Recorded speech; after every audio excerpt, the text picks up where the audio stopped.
So today we are going to learn something about gravimetric estimation of sulfate.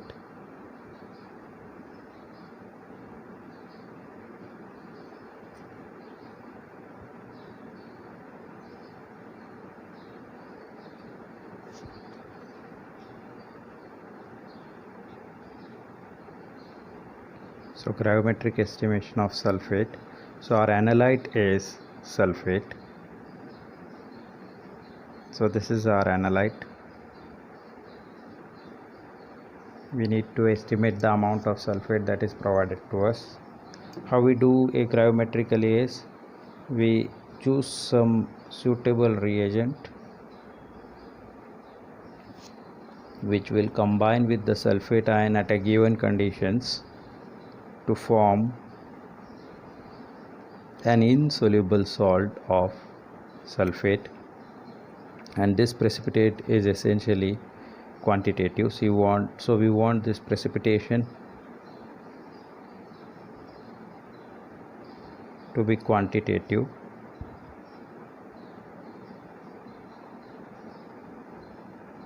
So what is our goal is to convert the analyte which will combine into an insoluble precipitate by combining with a suitable reagent. Now because we are dealing with the anion, obviously this reagent must be providing some cation which will combine with this anion to give a quantitative precipitate of sulfate salt. Now which cation can fulfill this purpose? This answer comes from the solubility product constant value.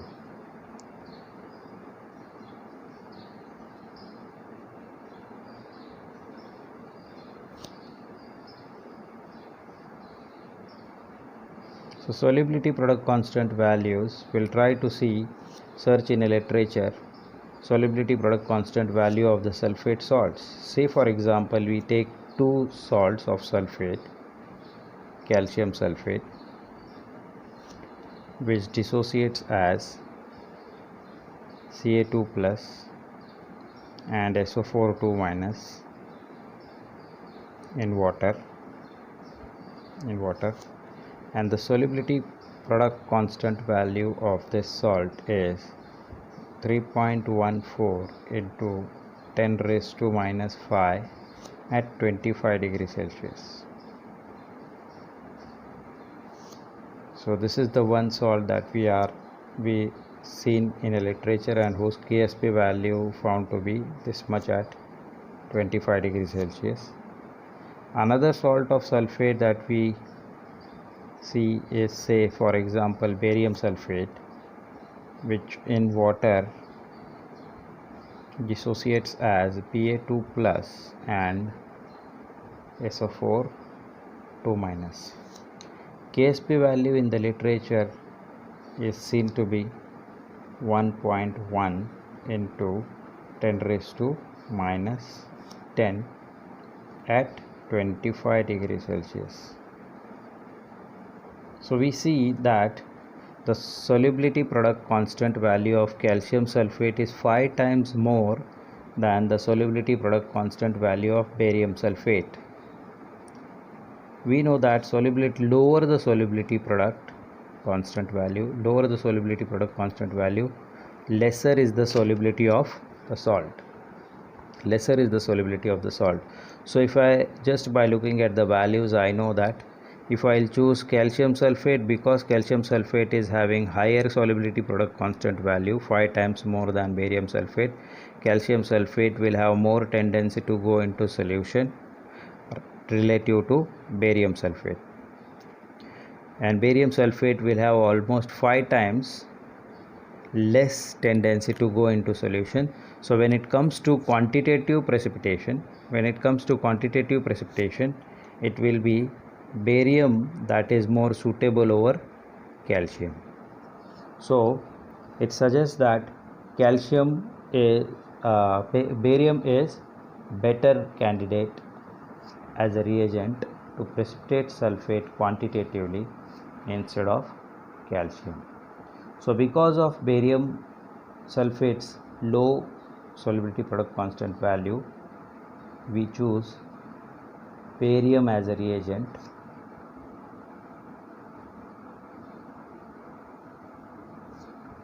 which will combine with our sulfate analyte to form barium sulfate precipitate quantitatively. Why it will precipitate quantitatively? Because its solubility product value is too low.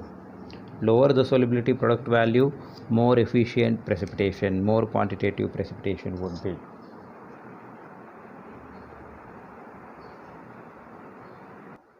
Another plus point of barium sulfate salt is because barium is a very heavy atom, atomic mass of barium is about 137, so the formula mass of barium sulfate becomes too high. It comes about 233.36. Because the formula of mass of barium sulfate is too high, it indicates that even the small amount of barium sulfate will weigh significant. Consequently, even a smaller amount of sulfate can be estimated more accurately. So herein the reagent that we are going to choose for gravimetric estimation of sulfate ion will be barium ion. Okay. So now we want to choose a barium salt which will provide a barium ion which can combine with sulfate to form a barium sulfate precipitate. Now what barium salt we may choose? We want a barium salt that is essentially water soluble. So we have basically two salts of barium that are water soluble: barium chloride, which is available in the market as barium chloride dihydrate, and second is barium nitrate and barium nitrate. Both are fairly water soluble, and so we can prepare a solution of barium chloride and barium nitrate which will furnish barium ions by dissociating as Ba2 plus and 2Cl minus, or Ba2 plus and 2NO3 minus. So both these salts, any of the salt can provide barium ions which is of our interest. But question arises, can we use any of the salt, either barium chloride or barium nitrate, or we have to choose one over the other? Now, because nitrates are oxidizing,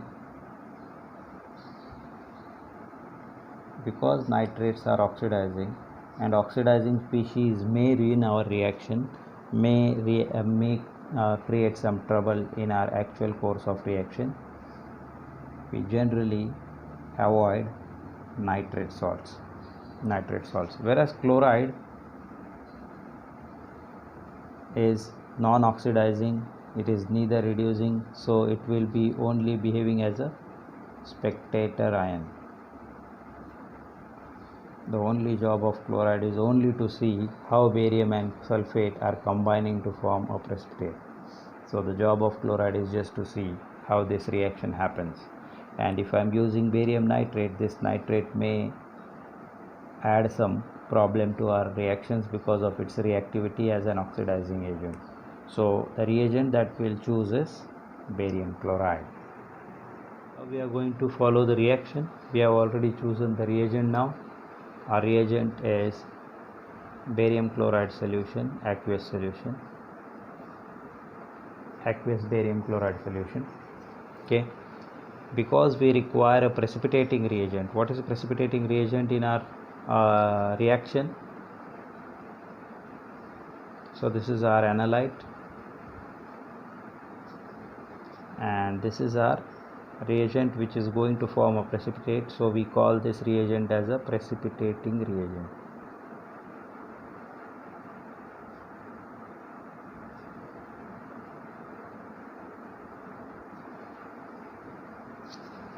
Which will yield us a quantitative precipitate of barium sulfate, of white color precipitate, which we are going to filter, and weigh. So because precipitating reagent by rule must be added in fairly excess amount, we want this reagent solution to be fairly concentrated, so we are going to use 10% barium chloride solution, 10% barium chloride solution, which is 10 gram in 100 ml of solution, which is 10 gram in 100 ml of solution. How we are going to proceed is, a sulfate solution is provided, say, in a standard measuring flask, or sulfate sample solution is provided in a standard measuring flask, say in a 100 ml measuring flask, 100 ml measuring flask. We'll dilute this up to the mark with distilled water.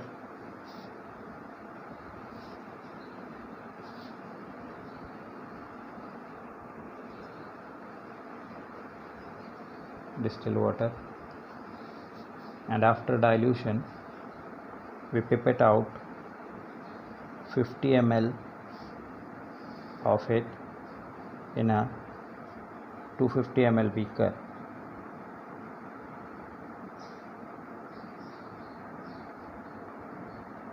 In a 250 ml beaker. To that we add 2 test tubes of water, distilled water. So we add 2 test tubes of distilled water to this, and then this solution is heated slightly,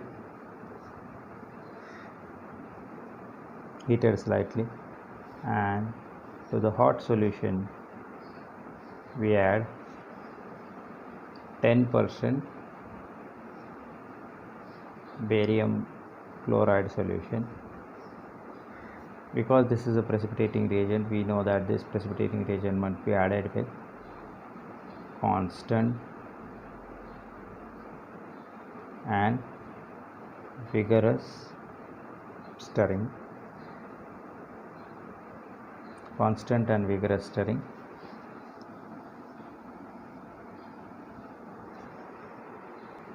Because we want our sulfate to precipitate quantitatively, we have taken the concentration of barium fairly large, 10%. Furthermore, we'll also add barium sulfate in fairly large excess amount. We'll add 30 ml of it by constant and vigorous stirring. We'll get a precipitate of barium sulfate. A white color precipitate, which will digest in a water bath, boiling water bath.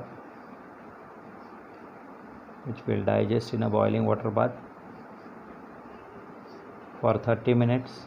We know why do we digest a precipitate? We digest a precipitate. So job of digestion is to obtain a precipitate in a more chemically pure form.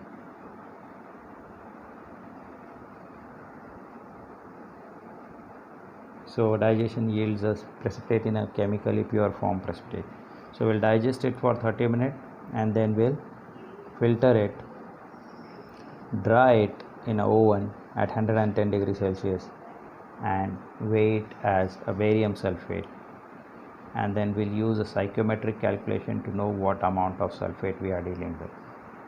So let us now begin with the estimation of sulfate ion SO4 2- gravimetrically by using barium ions. So we'll estimate the amount of sulfate that is present in the given sample by adding excess of barium ions to the solution, and the precipitate that is formed as barium sulfate will be weighed and then will be calculated by using psychometric calculations to know what amount of sulfate is present in the sample.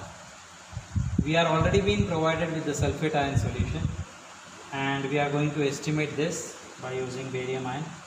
We can estimate it as barium sulfate because solubility product of barium sulfate is too low. It is 1.1 into 10⁻10 at 25 degrees Celsius. So it allows us to estimate sulfate gravimetrically. So first of all, we'll dilute the sample. This is the amount of sample that has been already provided to us. So we'll dilute this up to the mark with distilled water. So we are diluting this by using distilled water up to the reached mark. we know that we are not going to pour water up to the 8th mark. When we are very close to the mark, we'll stop the addition and then we'll take the help of pipette to adjust the lower meniscus.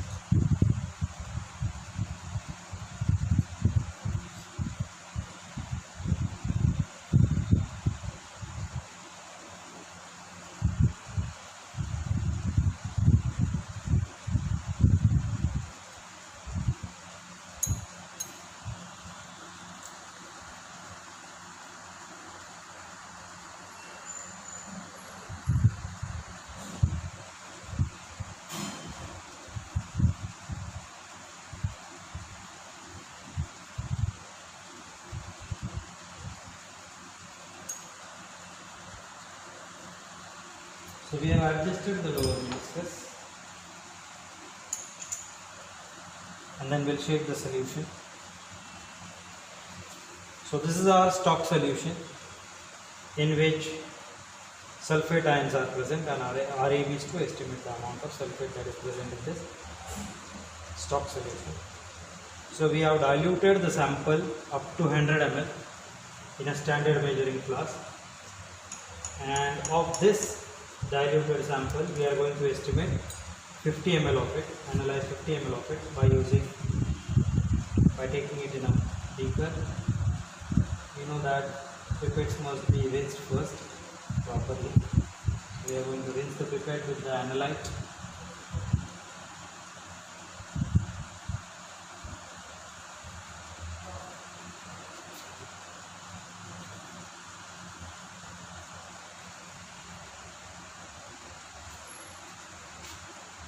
This is a 25 ml beaker, 25 ml pipette. We are going to pipette 50 ml of the sample, so I'll pipette out twice.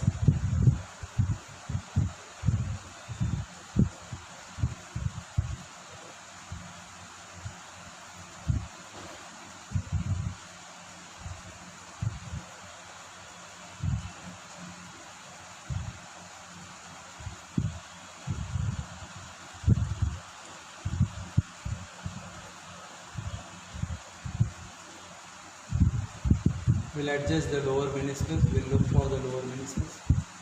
Always keep it in mind that whenever lower meniscus is visible properly, we must adjust the lower meniscus. We will compromise with upper meniscus only and only if lower meniscus is not properly visible. Now I will take the 25 ml of sample, collect it in a beaker, 250 ml beaker. Pipette must be upright so that solution drains down under the action of gravity. The last drop of the pipette should be collected by touching the nozzle of the pipette to the inner wall of the beaker and wait for say 3 or 4 seconds. The additional amount of solution that remains in the pipette is the extra amount, so shall not be blown. We should not blow the pipette. So this is 25 ml we have taken. Again I will take another installment of 25 ml. So total it would become 50.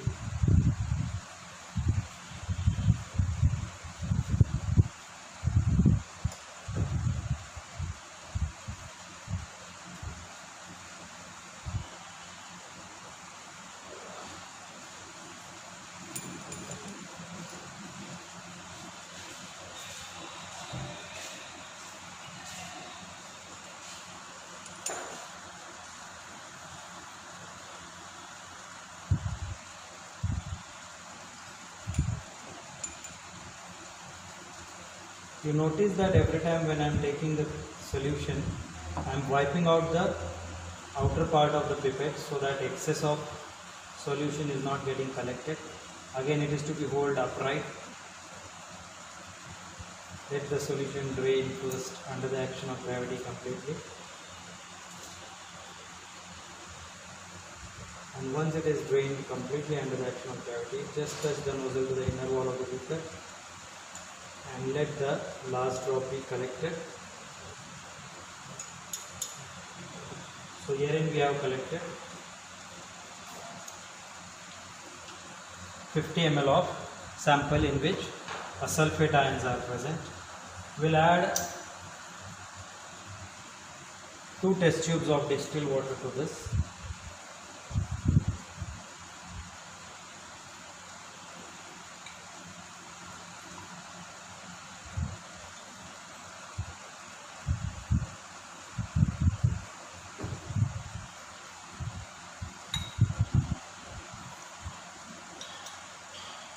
Test tubes of distilled water. Now we'll take a glass rod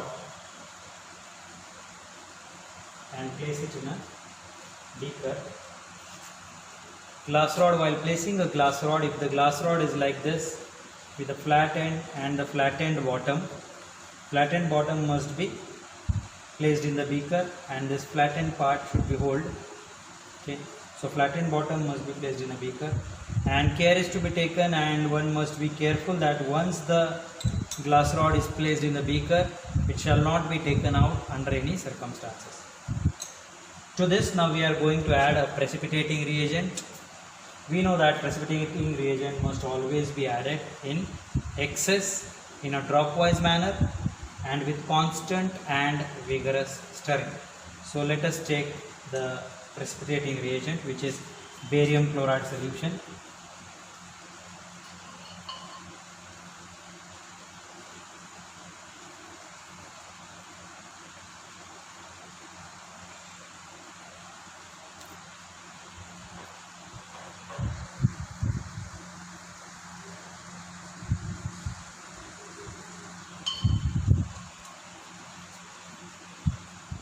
So we have diluted the sample up to the mark 100 ml. From that 50 ml is being collected in a beaker. 2 test tubes of distilled water is added to this, and this sample is to be used for precipitating all the sulfates. So our goal is to precipitate all the sulfates that are present in this solution completely by adding barium solution. So barium chloride solution, 10% barium chloride solution is going to act as a precipitating reagent. Because precipitating reagent must be added in excess, we are going to take excess of this solution, 30 ml of barium chloride solution. So I will take 30 ml of barium chloride solution in a beaker, in a measuring cylinder. Again, lower meniscus is to be adjusted.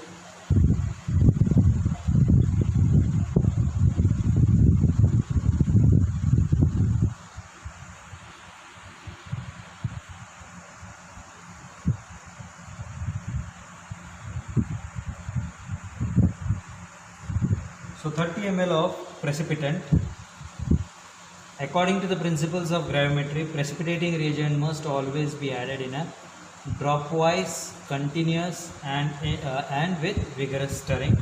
So we'll add, as soon as I'll add barium sulfate in the solution in the analyte, will combine with barium to form a barium sulfate precipitate, which is a dense white PPT.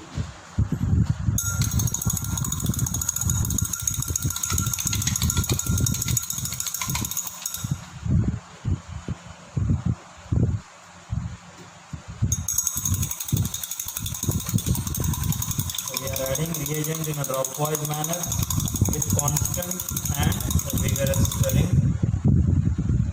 We must always pour the reagent on the beaker or on the glass rod, not directly, because if I add like this, the solution will result in splashing out. So to avoid splashing, we pour the reagents on the glass rod so that solution slowly rolls down from the glass rod into the solution. You can see the white precipitate that is getting formed in the solution. What is the chemical composition of that precipitate? It is barium sulfate. So the white turbidity that you see is a white precipitate, a barium sulfate precipitate, a dense white colored precipitate.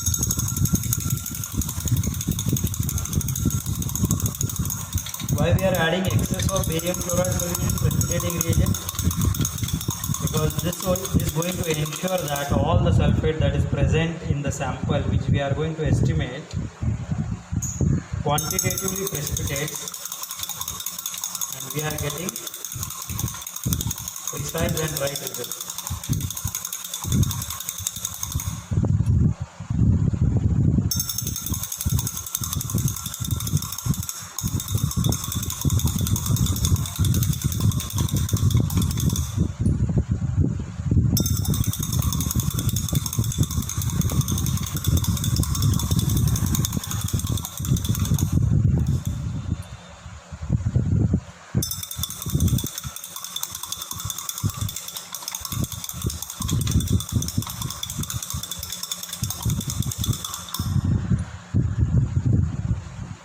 So if the precipitating reagent is added in a dropwise manner with continuous and rigorous stirring, the precipitate obtained will be in a more chemically pure form.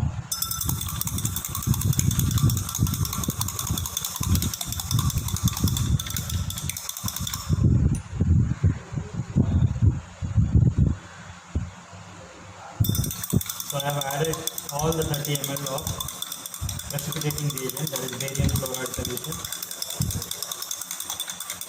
And now we know that all the sulfate that was present in the sample solution is now precipitated as a barium sulfate, which we are seeing as a white precipitate in this beaker. We know precipitation is a fast process, and because precipitation results in crystallization, when precipitate forms at a faster rate, some impurities get trapped into the precipitate. This impurity may be from the chemicals that we are using, or maybe the water that we are using.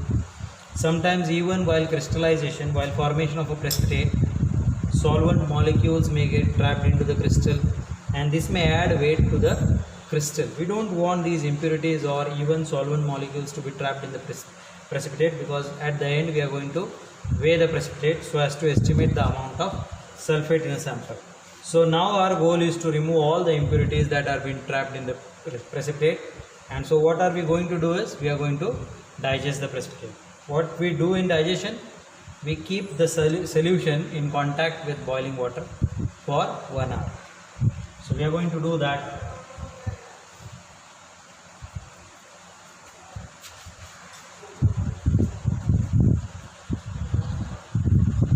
So we'll light up a Bunsen burner.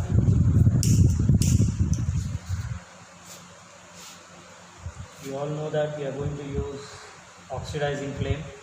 So Bunsen burner, and we'll put a tripod stand and a water bar.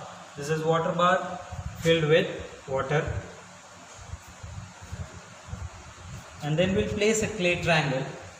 We cannot keep this beaker directly in the water bath, because once the water will start boiling, this beaker will start wobbling. Also sometimes because of this wobbling action, it may suffer breakage. So we'll place the clay triangle in the water bath, and then we'll place our solution that is to be digested, precipitate that is to be digested. Once the water starts boiling, from that time to 60 minutes, that is for 1 hour, we are going to digest this precipitate. So we'll digest this precipitate, and what will happen during the digestion? All the precipitates which are trapped with impurity, because of rising in temperature, we know as temperature increases, solubility also increases. So as we are increasing the temperature, slowly and gradually, the precipitate with trapped impurities will go into solution, will dissolve. All the impurities trapped will be free into solution, and after switching off the burner, slowly and gradually temperature will come down, and now precipitate will again reform. But now because temperature is going down slowly and gradually, precipitation will not occur at a faster rate, it will occur at a slower rate, keeping impurities in the solution, and consequently will end up with a precipitate in a more chemically pure form. So we are going to digest this for 1 hour.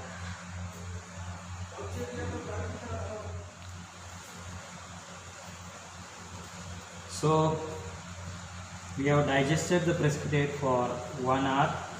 So we'll switch off the burner now.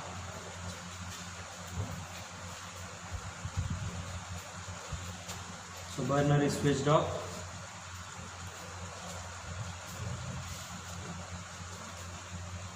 whenever we are doing digestion, it is recommended that we should not stir the solution during digestion. It is not recommended. So after digestion, our precipitate, barium sulfate precipitate, is now in a more chemically pure form and it is ready for filtration. What we have done is, we have already weighed, cleaned, dried and weighed the G4 crucible, sintered glass crucible, and is kept in a desiccator so that it is kept away from the moisture. So we are going to filter the precipitate in a pre-weighed G4 sintered glass crucible at a suction pump. So let us begin to filter at a suction pump.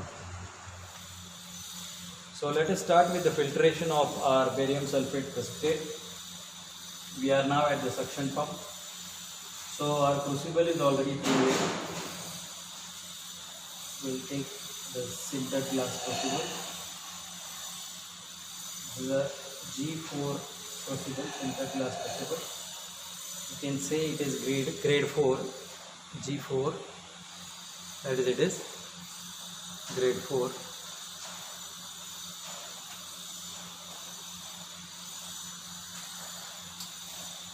This grade depends on the pore size of the filtration bed. So we have placed a G3 crucible, G4 crucible. Now we'll switch on the suction pump. We'll connect this suction. This suction is already on and now connect it.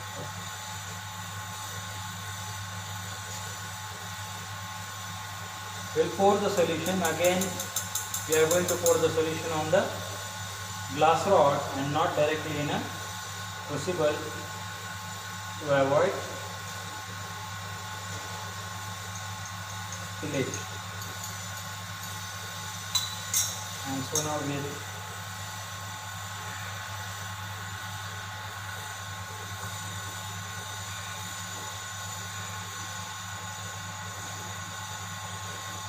the suction is working.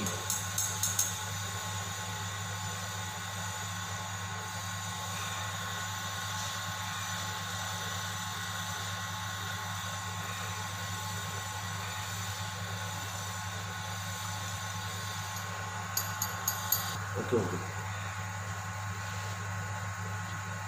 So we must always pour the solution on the glass rod so that solution rolls very smoothly and do not suffer spillage.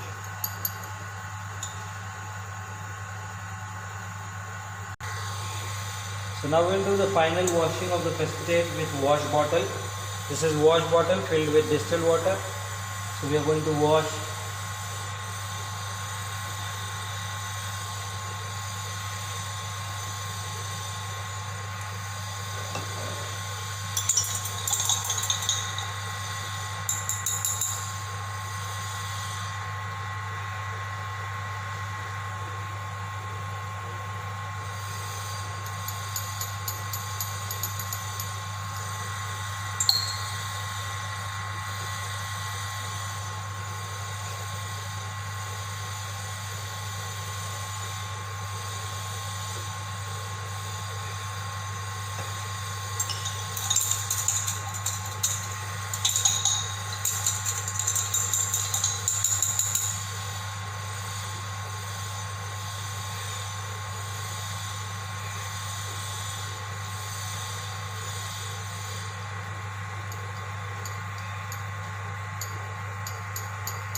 So now we'll collect the drain in the test tube like this and see if any chlorides are coming out from the drain by adding silver nitrate solution.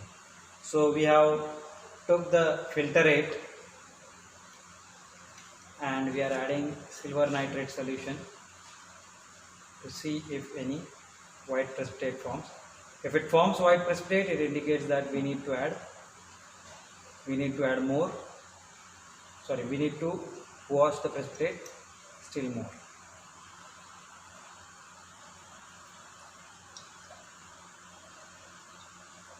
So no appreciable turbidity observed, no observable turbidity to the solution, indicates that the precipitate is free of chloride ion, and we can now take it for drying.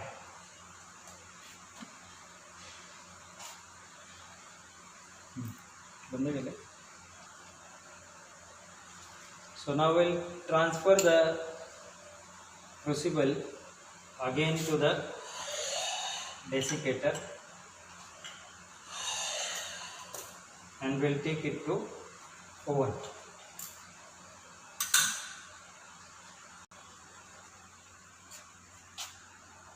So the oven is adjusted at 110 degrees Celsius. So this is the temperature at which it is adjusted. It will set to 110 degrees Celsius. This one will again come down to 0. So temperature of the oven adjusted is 110 degrees Celsius.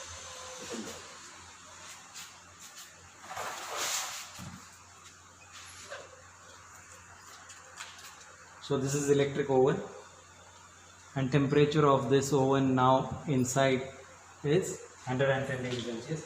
So we will transfer our precipitate crucible into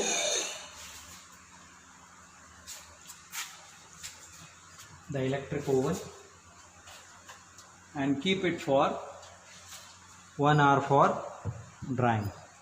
After drying, we'll weigh the crucible and we'll subtract the weight of empty crucible. We'll get to know what amount of barium sulfate we are dealing with. Then by using the psychometric calculation, we'll get to know what amount of sulfate we are dealing with, which is the aim of our experiment. Thank you very much.